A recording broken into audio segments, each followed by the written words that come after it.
శ్రీ విష్ణు రూపాయ నమశివాయ.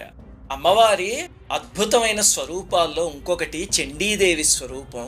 అసలు ఆ స్వరూపం ఎలా వచ్చింది అనేది ఇప్పుడు చెప్పుకుందాం. అమ్మవారు శుంభ నిశుంభుల మీదకి యుద్ధానికి వెళ్ళారు కదా, అప్పుడు వాళ్ళిద్దరూ కలిసి చండముండాసురులని ఇద్దరు రాక్షసుల్ని పంపించారు. అమ్మవారు 18 బాహువులతో సింహవాహనం పైన కూర్చుని ఉండగా వీళ్ళిద్దరూ అమ్మవారి మీదకి పెద్ద సైన్యంతో వచ్చారు. అమ్మవారు ఒక్కరే ఉన్నారు. దుర్మార్గులు అన్నారు, నువ్వెలాగూ ఒంటరిగా ఉన్నావు, మాదింత పెద్ద సైన్యం, ఎలాగూ ఓడిపోతావు నువ్వు. నా మాట విని మా నాయకుడు శుంభుణ్ణి భర్తగా స్వీకరించు, అతను కామకళా ప్రవీణుడు, నువ్వు సుఖపడతావు అని అమ్మవారితో అన్నారు. ఎంత ఘోరమైన మాటది.